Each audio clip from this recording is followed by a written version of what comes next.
പ്രശസ്തി ആർജിച്ച ഒരു ഗാനമാണ് നന്മ മാത്രമേ നന്മ മാത്രമേ നന്മയല്ലാതൊന്നും നീ ചെയ്യുകയില്ല എന്നുള്ള പാട്ട്. ഒരിക്കൽ ആ പാട്ട് ഒരു പെൺകുട്ടി സ്റ്റേജിൽ പാടിക്കൊണ്ടിരുന്നപ്പോൾ എൻ്റെ അടുത്തിരുന്ന കർത്താവിൻ്റെ ദാസൻ പൊട്ടിക്കരയുവാൻ കൊണ്ടുമുടയായി തീർന്നു. അത്രമാത്രം ഹൃദയത്തിൻ്റെ ആഴങ്ങളിലേക്ക് ഇറങ്ങി ചെല്ലുന്നതായ സന്ദേശവും വാക്കുകളുമുള്ള ഒരു മനോഹരമായ ഗാനമാണ്.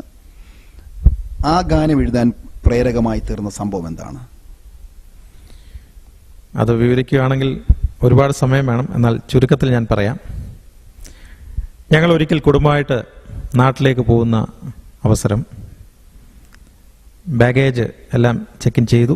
അതിനുശേഷം ഇമിഗ്രേഷൻ കൗണ്ടറിലേക്ക് പോയപ്പോൾ എന്നെ തടഞ്ഞു നിർത്തിയിട്ട് ഓഫീസർ പറഞ്ഞു, എനിക്ക് പോകാനായിട്ട് സാധിക്കുകയില്ല, എൻ്റെ കുടുംബത്തിനും അതായത് എൻ്റെ ഭാര്യയ്ക്കും മക്കൾക്കും നാട്ടിലേക്ക് പോകാനായിട്ട് സാധിക്കും എന്ന് പറയുകയുണ്ടായി.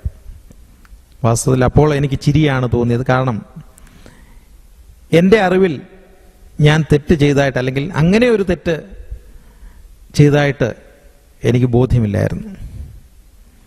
അപ്പോൾ മറ്റൊരു കൗണ്ടറിലേക്ക് ചെന്നപ്പോൾ ഞാൻ വിചാരിച്ചു പെട്ടെന്ന് തന്നെ ഇതിൽ നിന്ന് രക്ഷപ്പെടാം, അല്ലെങ്കിൽ ഇത് അവർക്ക് പറ്റിയ ഒരു അബദ്ധമായിരിക്കുമെന്നാണ് കരുതിയത്. എന്നാൽ കമ്പ്യൂട്ടറിൽ ചെക്ക് ചെയ്തപ്പോൾ എൻ്റെ പേരിൽ ഒരു കേസുണ്ട്. 38,000 ദിറംസിൻ്റെ ഒരു ചെക്ക് കേസാണെന്നും അദ്ദേഹം പറയുകയുണ്ടായി.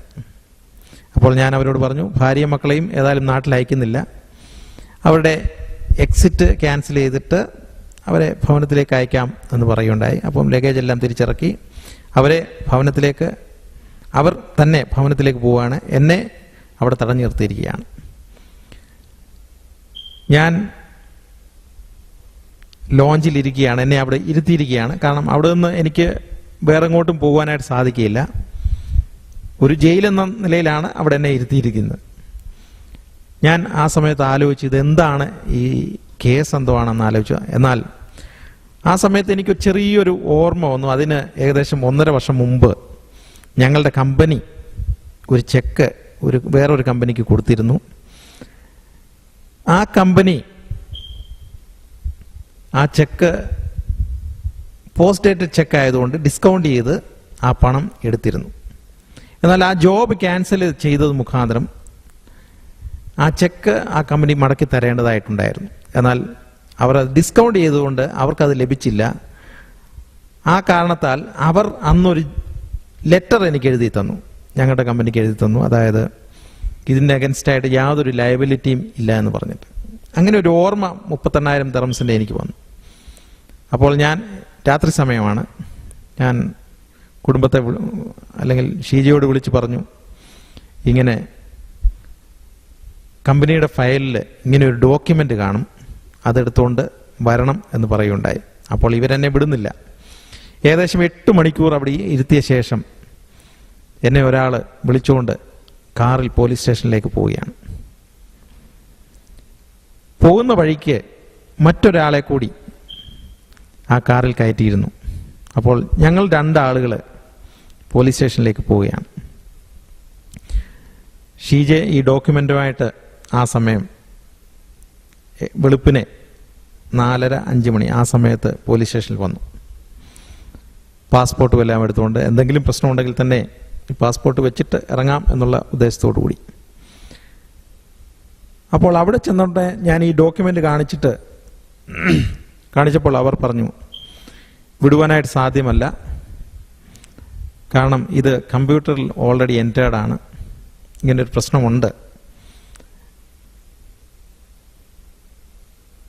ഒരു അവധി സമയം, അതായത് ഈദിൻ്റെ അവധി ആയതുകൊണ്ടാണ് ഞങ്ങൾ നാട്ടിലേക്ക് പോകാനായിട്ട് തീരുമാനിച്ചത്. എന്നാൽ അതുകൊണ്ട് ദുബായിൽ അടുത്ത 9 ദിവസത്തേക്ക് ഗവൺമെൻറ് ഹോളിഡേയ്സ് ആണ്. അപ്പോൾ എന്ത് പ്രശ്നം തീരണമെങ്കിലും ഇത് ക്ലിയർ ചെയ്യണമെങ്കിൽ 9 ദിവസം വേണം. എങ്കിൽ മാത്രമേ ആ പ്രശ്നത്തിൽ നിന്ന് ഉരുവാനായിട്ട് സാധിക്കുകയുള്ളൂ എന്ന് മനസ്സിലായത്. എന്നെ അവിടെ ഡോക്യുമെന്റ്സ് എല്ലാം സൈൻ ചെയ്തിട്ട് ജയിലിലേക്ക് കൊണ്ടുപോകുന്ന ഒരവസരം. ഭാര്യയൊക്കെ അവിടെ നിന്ന് കരയുകയാണ്. അപ്പോൾ എൻ്റെ കൂടെ വന്ന, കാറിൽ വന്ന, അല്ലെങ്കിൽ എൻ്റെ കൂടെ കയറ്റിക്കൊണ്ട് വന്ന ആ വ്യക്തി ഇതെല്ലാം കണ്ടുകൊണ്ട് നിൽക്കുകയാണ്. അപ്പോൾ ഞാൻ പോലീസ് ഓഫീസറോട് പറഞ്ഞു, ഇത് ന്യായമല്ല, ഞാൻ ഒരു തെറ്റും ചെയ്തിട്ടില്ല, എന്നെ ജയിലിൽ അയക്കുവാനായിട്ട് സാധ്യമല്ല എന്ന് പറഞ്ഞു. അതിന് ഞാൻ എന്ത് ഈട് വേണമെങ്കിലും അല്ലെങ്കിൽ എന്ത് വേണമെങ്കിലും അവിടെ വെക്കാം, പാസ്പോർട്ട് വേണം വെക്കാം എന്നൊക്കെ പറഞ്ഞു, അല്ലെങ്കിൽ ഒരു ചെക്ക് തരാം എന്നൊക്കെ പറഞ്ഞു നോക്കി. അവർ സമ്മതിച്ചില്ല. അപ്പോൾ ചെക്ക് തരാം എന്ന് പറഞ്ഞപ്പോൾ ആ പോലീസ് ഓഫീസർ എന്നോട് പറയുകയാണ്, ഒരു കാര്യം ചെയ്ത് ക്യാഷ് തന്നാൽ ഞങ്ങൾ നിന്നെ വിടാമെന്ന് പറഞ്ഞു. ക്യാഷ് തരുവാനായിട്ട് ആ വെളുപ്പാങ്കാലത്ത് സാധ്യമല്ല എന്നുള്ള ഒരേ ഒരു കാരണത്താലാണ് അദ്ദേഹം പറഞ്ഞത് ക്യാഷ് തന്നാൽ വിടാമെന്ന്. എന്നാൽ എൻ്റെ കൂടെ വന്ന ആ വ്യക്തി ആ സമയത്ത്, എന്നെ യാതൊരു പരിചയമില്ലാത്ത ആ വ്യക്തി ആ സമയത്ത് എന്നോട് പറയുകയാണ്, ഞാൻ നിങ്ങൾക്ക് ക്യാഷ് തരാമെന്ന്. 38,000 ദിർഹംസ് ഞാൻ നിങ്ങൾക്ക് തരാം, നിങ്ങൾ ജയിലിൽ പോകണ്ട എന്ന് എന്നോട് പറയുകയാണ്. അപ്പോൾ എനിക്കത് ചിന്തിക്കുവാനായിട്ട് സാധിച്ചില്ല. എന്തിനാണ് എന്നെ യാതൊരുവിധമായ പരിചയമില്ലാത്ത ഒരു വ്യക്തി എനിക്ക് 38,000 ദിർഹംസ്, അതായത് നാട്ടിലെ ഏകദേശം 5 ലക്ഷം രൂപ തരുവാനായിട്ട് തുനിയുന്നത് എന്ന് എനിക്ക് മനസ്സിലായില്ല. ഞാൻ ഏതായാലും ജയിലിൽ പോകുന്നില്ല എന്ന് അദ്ദേഹം പറഞ്ഞതുകൊണ്ട് തീരുമാനിച്ചു. എന്നിട്ട് ഞാൻ തിരിച്ച് ഓഫീസറുടെ അടുത്ത് ചെന്ന് 38,000 ദിർഹംസ് ഇദ്ദേഹത്തിൻ്റെ നിന്ന് വാങ്ങിച്ച് അവിടെ കൊടുത്തപ്പോൾ അവർ എന്നെ റിലീസ് ചെയ്യുകയാണ്. ഞാൻ അദ്ദേഹത്തോട് ചോദിച്ചു, എന്തിനാണ് ഇത്രയും വലിയൊരു തുക എനിക്ക് തരുന്നത് അല്ലെങ്കിൽ തന്നത് എന്ന് ചോദിച്ചു. അപ്പോൾ അദ്ദേഹം പറഞ്ഞു, നിങ്ങളെ കണ്ടപ്പോൾ മനസ്സിലായി നിങ്ങൾ ആരെയും കളിപ്പിക്കുന്നവരല്ല, ആരാലോ കബളിപ്പിക്കപ്പെട്ടവരാണ് എന്ന് മനസ്സിലായി എന്ന് പറയുണ്ടായി. ഞാൻ എന്നിട്ട് അദ്ദേഹത്തിന് ഒരു ചെക്ക് എഴുതി കൊടുത്തു. അടുത്ത വർക്കിംഗ് ഡേയിൽ, ബാങ്കിൻ്റെ വർക്കിംഗ് ഡേയിൽ പോയി ക്യാഷ് എടുത്തോളാൻ പറഞ്ഞു. ഈട് ചോദിക്കാതെയാണ് അദ്ദേഹം ക്യാഷ് തന്നതെങ്കിൽ തന്നെയും നമ്മൾ അത്രയും പൈസയുടെ ചെക്ക് എഴുതി കൊടുക്കുകയുണ്ടായി. മടങ്ങി വരാൻ നേരം അദ്ദേഹം ഞങ്ങളോട് പറഞ്ഞു, എനിക്ക് വേണ്ടിയൂടെ പ്രാർത്ഥിക്കണം എന്ന്. കാരണം അദ്ദേഹവും ജയിലിൽ പോകാനുള്ള തയ്യാറെടുപ്പിലാണ്.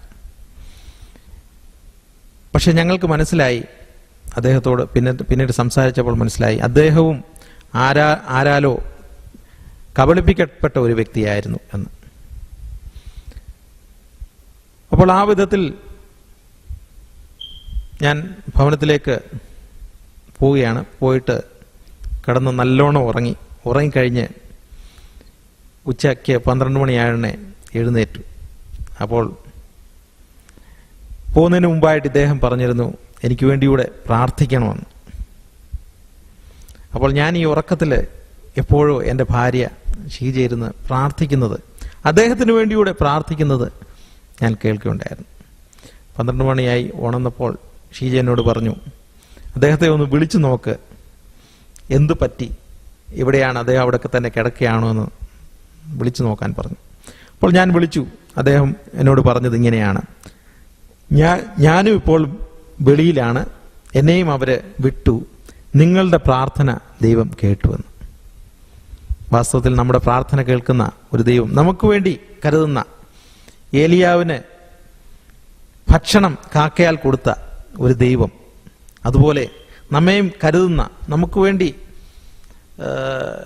ഒരു ദൂതനെ, ദൈവദൂതനെ തന്നെ അയക്കുന്ന ഒരു ദൈവമാണ് ഇന്നും ജീവിച്ചിരിപ്പുണ്ട് എന്ന് എനിക്ക് മനസ്സിലാക്കാനായിട്ട് സാധിക്കും. നമുക്ക് നന്മയല്ലാതെ ദൈവം ഒന്നും തന്നെ ചെയ്യില്ല, ദോഷമായിട്ട് ദൈവം ഒന്നും തന്നെ ചെയ്യില്ല. അങ്ങനെ ഭക്ഷണം കഴിച്ചു കഴിഞ്ഞ് ഞാൻ കീബോർഡിൻ്റെ അടുത്ത് പോയിരുന്ന് അപ്പോൾ വന്നൊരു പാട്ടാണ്, നന്മ മാത്രമേ, നന്മ മാത്രമേ, നന്മയല്ലാതൊന്നുമേ നീ ചെയ്യില്ല എന്നുള്ളത്.